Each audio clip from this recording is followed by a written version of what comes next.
प्रवेश करिए महात्म्य की कथा में। पहले ही श्लोक में व्यास जी ने मंगलाचरण किया है। मंगल आचरण वही मंगलाचरण है। और मंगल रूप है कौन? मंगलम भगवान विष्णु मंगलम गरुड़ध्वज। इस विश्व में मंगल रूप कोई जो है तो वह परमात्मा है, परमात्मा का नाम है। અને એટલા માટે તમે જો તમારું મંગલ ઈચ્છતા હો તો ભગવાનના નામનો આશ્રય જરૂર કરજો, એનાથી જ તમારું મંગલ થઈ જશે। જ્યારે કોઈ પણ કાર્ય કરવા જાઓ, એમ બને તો આ 5 વાર દિવસમાં ભગવત નામ ભગવત સ્મરણ જરૂર કરો। આંખ ખુલે જાગો ત્યારે 3 વાર અષ્ટાક્ષર બોલી, આ તમારા દિવસનું મંગલાચરણ છે। કોળીઓ પહેલો મોઢામાં મૂકો ત્યારે ઠાકોરજીને યાદ કરી 3 વાર અષ્ટાક્ષર બોલી પછી મૂકો, આ તમારું મંગલાચરણ છે। ઘરમાં કામ માટે બહાર જતા હો, ઘરથી ડગલું પહેલા બહાર મૂકો ત્યારે ઠાકોરજીને 3 વાર યાદ કરીને પછી નીકળો। કામમાંથી પાછા ઘરે આવો અને પ્રવેશ કરતા હો ત્યારે 3 વાર ઠાકોરજીને યાદ કરીને ઘરમાં પ્રવેશો। ઘર પણ તીર્થ છે। આપણે કહીએ દુનિયાનો છેડો ઘર, ગમે તે કોઈ પણ તીર્થોમાં રહી આવો, અઠવાડિયું 10 દિવસ 15 દિવસ ગમશે, પછી તો ત્યાંય દોષો દેખાવા લાગશે, અહીંયા આ બરાબર નથી, પેલા આમ બરાબર નથી। એટલે જેનું મન ઘરે ભગવાનમાં નથી લાગતું ને એનું દુનિયાના કોઈ ખૂણે લાગવાનું નથી। એટલા માટે ઘરમાં પ્રવેશ કરો તો એવી પવિત્રતા અને એવો ભાવ સાથે જાણે મંદિરમાં પ્રવેશ કરી રહ્યા છે। અને છેલ્લે રાતના સુવા જાઓ, આંખો બંધ થતી હોય ત્યારે ઠાકોરજીને 3 વાર યાદ કરીને પછી આંખો બંધ કરો। આટલું તો થાય ને આપણા બધાથી। હવે આમાં કોઈ સંસ્કૃત શીખવાની જરૂર છે? આમાં કોઈ રાગ શીખવાની જરૂર છે? આમાં કોઈ ગ્રંથો ભણવાની જરૂર છે? આટલું થાય કે નહીં થાય ને? જો હા પાડી જો તમે બધા ભાગવતજીની આગળ, એટલે આજથી શરૂ। ખાસ યુવાનો માટે, ખાસ ભાઈઓ માટે, બહુ જે વ્યસ્ત રહેતા હોય ને એમ કહેતા હોય કે અમે પાઠ કરવાનો ટાઈમ નથી, સેવા કરવાનો સમય નથી રહેતો, માળા ફેરવાનો સમય, ચલો વાંધો નહીં, તમારા માટે બીજા ઉપાયો આપીએ। એવું તો છે નહીં કે જે વધારે ટાઈમ આપે એ જ ભગવાનનો મોટો ભક્ત। મોટા ભક્ત વધારે ભગવાનને ટાઈમ આપવાથી થાય છે કે જે વધારે ટાઈમ આપતો હોય એ મોટો ભક્ત, જો ઓછો ટાઈમ આપે એ થોડો કમ ભક્ત, નાનો ભક્ત એમ હોય। સમય વધારે આપે એ મોટો નહીં, જે ભગવાનને મહત્તા વધારે આપે એ મોટો ભક્ત છે।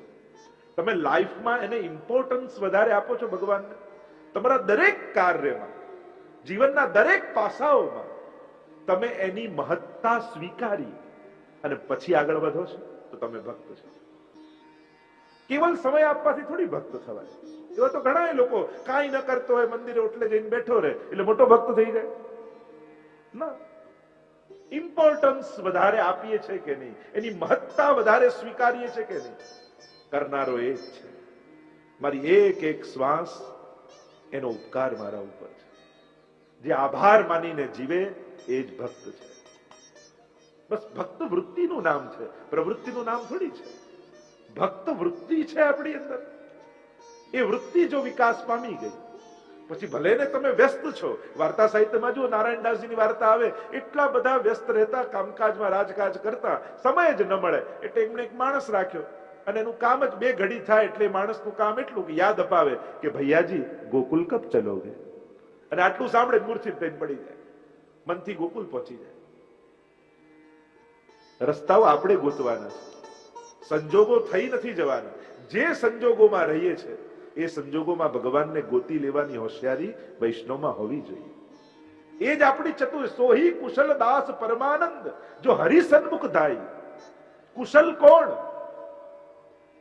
કુશલ અને હોશિયાર એ જ છે જે લૌકિકમાં રહેતા રહેતા પણ ભગવાનને ગોતી લે, સંસારમાં રહેતા રહેતા પણ એનું સ્મરણ ન ચૂકે, એ જ હોશિયાર છે। આપણે સંસારમાં હોશિયાર એને માનીએ, બીજાનું પડાવતા જેને આવડી જાય, બીજાને લપેટતા જેને આવડી જાય, બીજાને પટાવતા જેને આવડી જાય, આપણે કે આ દીકરો મારો બહુ હોશિયાર, અને જેને આ બધું ના આવડતું આ તો ભગવાનનો માણસ છે। એટલે ભગવાનનો માણસ પણ એને કહીએ કે જેનામાં કાંઈ આવડત ન હોય। તો ભગવાનનો માણસ અને કુશલ એ છે જે આ સંસાર અને લૌકિકતાની વચ્ચે રહેતા રહેતા પણ એવી ક્ષણો ગોતી લે જેમાં પ્રભુનું સ્મરણ થઈ શકે। એ ચતુરાઈ ભક્તમાં હોવી જોઈએ। સંસાર અનુકૂળતાઓ કરીને નહીં આપે, સંસારમાં અનુકૂળતાઓ તમારે કાઢી લેવાની। આમ મંગલાચરણ આ 5 પ્રકારથી કરું. મંગલ આચરણ જીવનમાં મંગલ રૂપ નિધાન સાવરો મંગલ રૂપ નિધાન. મંગલના નિધિ જ પરમાત્મા છે. અને એટલા માટે તમે તમારું શુભ ઈચ્છો છો, તમે તમારું મંગલ ઈચ્છો છો, તમારા જીવનમાં આનંદ ઈચ્છો છો, તો આ ત્રણેયનું મૂળ એ પરમાત્મા છે, એમ શાસ્ત્ર કહે છે. જો આ ઈચ્છતા હો તો એ જ્યાંથી પ્રાપ્ત થાય છે ત્યાં પહોંચી જાઓ, અને એ છે ઠાકોરજીના ચરણારવિંદ. તો મંગલાચરણમાં પ્રવેશ કરીએ. व्यास मंगलाचरण करता प्रभु वंदन करता बोलिया, मंगलाचरण किया व्यास जी ने. प्रभु का स्वरूप सामर्थ्य और स्वभाव तीनों का परिचय कराया. તમે જે પરમાત્માની કથા સાંભળવા જઈ રહ્યા છો એ કેવો છે, એનું સ્વરૂપ કેવું, સામર્થ્ય કેવું ને સ્વભાવ કેવું. પરંતુ પરિચય વગર પરિણય કેમ થાય? એટલે સૌથી પહેલા પરિચય કરાવે કે જે ભગવાનને ભજવાનું કહીએ છે, જેના શરણે જવાનું કહીએ છે, જેની કથા સાંભળવાનું કહીએ છે, એને તમે જાણો છો ખરા? એને તમે ઓળખો છો ખરા? કારણ કે તમારા ઈષ્ટને જ્યાં સુધી સર્વ સમર્થ નહીં જાણો ત્યાં સુધી એનામાં નિષ્ઠા નહીં આવે. એટલે પહેલા પરિચય કરાવે. રૂપાય સૌથી પહેલા કરાવે. આ કોઈ નિરાકાર બ્રહ્મની વાત નથી હો. રૂપાય આ તો એવો સુંદર પરમાત્મા છે કે જેને આંખો બંધ કરી જેમાં મન ધ્યાન લગાડવું ન પડે, આંખો ખોલીને કેવલ એના મુખારવિંદ સામે જોઈ લો ને તોય મન એનું થઈ જાય. એવા રૂપ વાળા પરમાત્માની કથા છે. એટલે આંખો બંધ કરીને ક્યાંય કણકણમાં વ્યાપેલો ને આમ વ્યાપક છે ને વિરાટ છે એ ગોતવાની જરૂર નથી. એક લાલનનું સ્વરૂપ લઈ આવો અને એના મુખારવિંદ સામે જુઓ ને તોય મન એનું થઈ જાય. કરશતીતિ કૃષ્ણ, જે ખેંચે આકર્ષે એ જ કૃષ્ણ છે. એવા રૂપ વાળા પરમાત્મા. પણ કેવું રૂપ? સચ્ચિત અને આનંદ રૂપ. સત તત્વ એટલે ભૂ સત્તાયામ. પરમાત્મા ત્રણ તત્વના બનેલા છે, સત, ચિત અને આનંદ. સતતત્વ એટલે કણ કણમાં એનું અસ્તિત્વ છે, એ જ વ્યાપક છે. જો બ્રહ્માજીએ સર્જન સૃષ્ટિનું કર્યું અને ભગવાન પણ સર્જક છે, બંનેને સર્જક કયા છે, ફરક એટલો છે ભગવાન આ બધું બન્યા છે અને બ્રહ્માજી આ બધું લઈને બનાવ્યું છે. આ બે સર્જનમાં ફરક. જેમ કુંભાર હોય એ માટી, ચાકડો, લાકડી બધું ભેગું કરી વસ્તુઓ એને આપવામાં આવે ને પછી બનાવે, તો એ નિમિત્ત કારણ કહેવાય કુંભાર, અને માટી ઉપાદાન કારણ કહેવાય. આ બ્રહ્માજીનું સર્જન. પણ ભગવાનનું સર્જન કેવું? એકોહમ બહુશ્યામ પ્રજાય. પોતે જ માટી બને, પોતે જ ચાકડો બને, પોતે જ કુંભાર બને અને પોતે જ પોતાનું રૂપ બદલીને પ્રગટ થાય. આ જ અદ્વૈતવાદ છે. બે નહીં, એ જ અદ્વૈત. બનનારો ને બનાવનારો બંને એક જ છે. આ અદ્વૈતવાદ. સત તત્વ, આ સમગ્ર સત્તા પરમાત્માની છે. એટલે કોઈ કણ એવો નથી જ્યાં ભગવાન ન હોય, અને ભગવાન જ કણ રૂપે છે. અને એટલા માટે એ તો બધે છે જ. ભગવાન દેખાય નહીં તો ભગવત્તા જુઓ. પહેલા 12 વાગ્યા હોય, કોઈ પૂછે સૂરજ ઉગી ગયો, તો બારીમાંથી બહાર જઈને ડોક્યું કરીને આકાશ સામે જોવાનું ન હોય, એનો પથરાયેલો પ્રકાશ જોઈને ખબર પડી જાય કે સૂરજ માથે આવી ગયો છે. એમ ભગવાન છે, એના માટે ક્યાંય મંદિરમાં ડોકિયા કરવાની જરૂર નથી. એની વ્યાપેલી ભગવત્તાને જોઈ લો તો એના પર ભરોસો જાગી જશે. એની ચારે બાજુ ફેલાયેલી જે ભગવત્તા છે કે આ ભગવાન સિવાય કોણ કરી શકે આ બધું. એક ટાકણીને જોઈને આપણે માનવા તૈયાર નથી થતા કે એમને બની જાય. તો આટલું વિરાટ વ્યાપક એક આશ્ચર્ય દુનિયાનું. અરે કેવલ પોતાનો ચહેરો દરિશામાં જુઓ ને તોય તમને ભગવાન પર ભરોસો આવી જાય કે આવું ભગવાન સિવાય કોઈ ના ઘડી શકે. કેવું કનેક્શન, કેવી સમજદારી, કેવી દ્રષ્ટિ, કેવી આંખો, કેવા પગ, કેવા હાથ, કેવું હૃદય, કેવી બુદ્ધિ. આજે પણ વૈજ્ઞાનિકો માટે સૌથી મોટું આશ્ચર્ય હ્યુમન બોડી છે. સૌથી મોટું આશ્ચર્ય. ગમે તેટલે તમે કોમ્પ્યુટર ને મોબાઈલ ને ગમે તેટલી મોટી ટેકનોલોજી, એને જે બનાવનારી આવી બુદ્ધિ માણસ, એને ઉકેલ આજે પણ એક પ્રશ્નાર્થ બનેલું છે બધા માટે. દરેકના જવાબ એની ડોક્ટરો પાસે પણ નથી, વૈજ્ઞાનિકો પાસે પણ નથી. અને એટલા માટે વિજ્ઞાન એ ધર્મનું ઓપોઝિટ યા દુશ્મન નથી. અત્યારના સમયમાં તો ધર્મનો સૌથી નજીકનો કોઈ મિત્ર હોય તો વિજ્ઞાન છે. વિજ્ઞાને ધર્મ કેટલો સુગમ કરી આપ્યો આપણને. જો આ ધર્મને વિજ્ઞાનનો કેવો સાથ મળે. આ માઇક જુઓ, અહીંયા હું બોલું છું, છેક પાછલા વ્યક્તિ સુધી અવાજ જાય છે. ધર્મને વિજ્ઞાનનો કેવો સાથ મળે. એવો ઘણા પ્રકારથી આપણે ચર્ચા કરી શકાય. અત્યારના સમયમાં હવે આ બંને દુશ્મન નથી રહ્યા, બંને ગાઢ મિત્રો થઈ ગયા. અને આ બંનેને જોડીમાં જો સ્વીકાર કરો તો વધારે કલ્યાણકારી ધર્મ થઈ શકે એમ છે. જો મૂળ વાત કરી રહ્યો છું, સતતત્વ પરમાત્મા જ સર્વત્ર વ્યાપક છે. પરમાત્મામાં બીજું તત્વ છે ચિદ તત્વ, ચિતિ જ્ઞાને ચૈતન્યત્વ. આ ચિત તત્વ પરમાત્માનું છે. જ્યાં જ્યાં ચૈતન્યત્વ દેખાય છે પરમાત્માનું છે. જ્યાં જ્યાં જ્ઞાન છે ત્યાં પરમાત્મા છે. પ્રભુ પોતે જ્ઞાન રૂપ છે. સત્યમ જ્ઞાન અનંતમ બ્રહ્મ, એમ શાસ્ત્રએ કહ્યું. પ્રભુ સર્વજ્ઞ છે, જીવ અલ્પજ્ઞ છે. આપણે ગમે તેટલું જાણીએ છતાં એની લિમિટેશન છે. પ્રભુના જ્ઞાનની બહાર આ વિશ્વનું કોઈ જ્ઞાન નથી. એ બધું જ જાણે છે, એને બધું જ ખબર છે. અને જે બધું જાણનારો છે એ તમારા હૃદયની પણ જાણે છે. એટલે એને ખબર જ છે કે તમને ક્યારે શું આપવું એ તમારા દિલની જાણે છે. એટલે મહાપ્રભુજી કહે માંગવું નહીં, એને ખબર જ છે. પણ તમારી માંગ પ્રમાણે નહીં આપે, તમારા હિત પ્રમાણે આપશે. ત્રીજું તત્વ પરમાત્મામાં છે આનંદ તત્વ. પરમાત્મા ત્રણેયના બનેલા છે. પ્રભુ એટલે આનંદ. લઈને મળે એ સુખ, આપીને મળે એ આનંદ છે.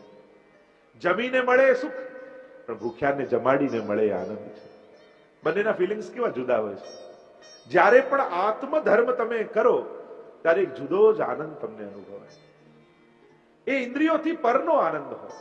એમાં જે સંતોષ અને શાંતિ મળે ને એ બીજામાં ન હોય. કથા શ્રવણ કરીએ, સેવા કરીએ, કોઈને મદદ કરો, જ્યારે જ્યારે આત્મધર્મની કોઈ પણ વાત કરીએ. અને એટલે મને તો ઘણી વાર એમ થાય, આપણા કોઈ વખાણ કરે આપણા સ્વભાવના કે આપણા શરીરના કે આપણા ગુણોના, તો આપણને કેવો આનંદ થાય. વિચાર કરો તો જે દેહના વખાણ કરે તો આપણને ગુણ ગાય દેહના, તો આટલો આનંદ થાય, તો જે આપણા આત્માની ગુણગાન કરે તો એમાં કેવો આનંદ હશે. પણ જયારે સમજાય ને કે પરમાત્મા ને આત્મા બંને એક રૂપ છે, ત્યારે કોઈ પરમાત્માના ગુણગાન કરે ને તો આનંદ એવો લાગે જાણે મારી આત્માના ગુણગાન કોઈ કરી રહ્યું. કારણ કે જેના મેં ગુણગાન કર્યા એનો જ અંશ મારી અંદર છે. એ અભેદત્વ અદ્વૈત બુદ્ધિ ત્યારે થાય ત્યારે ગાયેલા ભગવાનના ગુણગાન પણ પોતાના જેવા લાગે. જયારે આપણી પ્રશંસા થતી હોય ને એવા ભગવાનના ગુણગાન લાગે. અને માણસને ગમે તેટલા વખાણ કરો એને ક્યારે થાક લાગે કે બસ બસ હવે નહીં. આપણે કહીએ ભલે એમ કે ના ના આવું તો કાંઈ નથી ને ભગવાનની કૃપા છે, અને એમ કૃપા છે એમ કઈ સ્વીકારી લે કે બધું છે. સ્વીકારી તો લઈએ ને, છે એમાં કઈ વાંધો નથી, ગમે ખરા. તો વિચાર કરો કે આ દેહના કોઈ ગુણગાન કરે તો આટલું ગમે, તો આત્માના ગુણગાન થઈ રહ્યા, પરમાત્માના ગુણગાન થઈ રહ્યા હોય ત્યારે પરમાત્માના જયારે જયારે ગુણગાન થાય ત્યારે એમ જાણવું મારી આત્માની પ્રશંસા થઈ રહી. આત્મનસ્તુ કામાય સર્વ પ્રિયમ ભવતી. કારણ કે એક જ આત્મા સર્વ વ્યાપ્ત છે. તો આનંદ તત્વ. અને એટલા માટે જ કહેવાય છે કે માણસ આખી જિંદગી સુખને ગોતે છે પણ આનંદને તો લઈને પેદા થાય છે. પરમાત્મા માટે પણ નંદ ઘેર આનંદ ભયો, આપણે એમ કહીએ છીએ. નંદના ઘરે આનંદનું પ્રાગટ્ય છે. તો આમ ત્રણ તત્વ પરમાત્મામાં સત, ચિદ અને આનંદ આ પરમાત્માનું રૂપ છે, રૂપાય. કારણ કે આપણે બધા કૃષ્ણ પ્રેમી ભક્તો, આપણે બધા વૈષ્ણવો, આપણે બધા પુષ્ટિ માર્ગી વૈષ્ણવો, આપણે બધા साकार ब्रह्मना उपासक है। हम लोग कृष्ण की भक्ति करने वाले हैं, साकार ब्रह्म के उपासक हैं। हमने निराकार ने सर्व व्यापेलो ने दरेकना आत्मा रूपे बिराजतो हसे, पण अमने प्रेम तो यशोदाना लालन साथे छे, अमने प्रेम तो राधाना स्वामी साथे छे, अमने तो प्रेम ये अमारा गोपोनी साथे छाक लीला करता ये ठाकुरजी मां छे, अमने तो प्रेम ए चुल्लू भर छाछ माटे गोपीओने त्यां नाचता ठाकुरजी मां छे, અમને તો એ ગાયોને લઈને વનમાં જ્યારે ચરાવવા જતો હોય અને એ પાછળ પાછળ ચાલતો હોય એવા કૃષ્ણ સાથે અમને પ્રેમ છે. અમે બધા કૃષ્ણ પ્રેમી લોકો છે. અમારા માટે બ્રહ્મ, ઈશ્વર, પરમાત્મા એ બધું કૃષ્ણ જ છે. અને એ પ્રેમની સાથે આપણે બધા આગળ વધનારા. અને એટલા માટે અહીંયા કહ્યું સચ્ચિદાનંદ રૂપાય, આવું રૂપ છે. તો કહ્યું રૂપ તો ઉત્તમ છે, પણ એ કામ શું કરે છે? તો કહ્યું આ જે કામ કરે છે ને એવું તો કોઈ નથી કરી શકતું. તો કે શું કામ કરે છે? તો કહ્યું વિશ્વોત્પત્યાદિ હેતવે, વિશ્વની ઉત્પત્તિ, સ્થિતિ અને લય કરે છે. આજ સર્જક છે, આજ પાલક છે અને આજ વિસર્જક છે. અને વિસર્જનમાં દ્વેષ નથી. રમત શરૂ કરી હોય, રમતા હોઈએ પછી રમત સમેટી લઈએ, એમાં કોઈ દ્વેષ નથી. માણસની તકલીફ એ માણસને સર્જન કરે તેને મોહ થાય, પાલન કરે તો અહંકાર થાય, ગુમાવી બેસે તો દુખી થઈ જાય. પણ ભગવાન સર્જનમાં આનંદ, પાલનમાં આનંદ અને વિસર્જનમાં આનંદ. જેમ નાનકડું બાળક દરિયા કિનારે માટીથી ઘર બનાવતું હોય ત્યારે પણ આનંદ, ઘર બન્યા પછી રમતું હોય ત્યારે પણ આનંદ, અને કૂદકો મારી મારી ઘરને તોડતો હોય ત્યારે આનંદ. એને તો ત્રણેય પ્રસંગે આનંદ છે. એને ક્યાંય ભેદ નથી. એના માટે સર્જવું પણ રમત છે, રમવું પણ રમત છે અને તોડવું પણ રમત છે. નથી એને રાગ, નથી દ્વેષ, એનાથી પર છે, એ પરમાત્મા છે. તો આ સમગ્ર સૃષ્ટિનું સર્જન પરમાત્માએ પોતાનામાંથી કર્યું. એ જ પાલન કરી રહ્યો છે. આ વિશ્વને ચલાવનારો એ જ છે. અને એ જ જયારે નવસર્જન કરવું હોય ત્યારે વિસર્જન કરી દે છે. તો વિશ્વની ઉત્પત્તિ, સ્થિતિ ને લય પરમાત્મા કરે. તો કહું કે જે બહુ મોટા કામ કરતો હોય ને સ્વભાવનો બહુ આગ્રહ હોય. તેનો સ્વભાવ કેવો છે? તો કે આના જેવો કૃપાળુ સ્વભાવ વાળો વિશ્વમાં બીજો કોઈ નથી. એનો સ્વભાવ બતાવતા કહ્યું તાપત્રય વિનાશાય. આ ત્રિવિધ તાપોને હરનારા પરમાત્મા છે. ત્રણેય તાપોને હરી લે. આદિ ભૌતિક, આધ્યાત્મિક અને આદિ દૈવિક ત્રણેય પ્રકારના તાપોનું જે શમન કરનારા એ પરમાત્મા છે.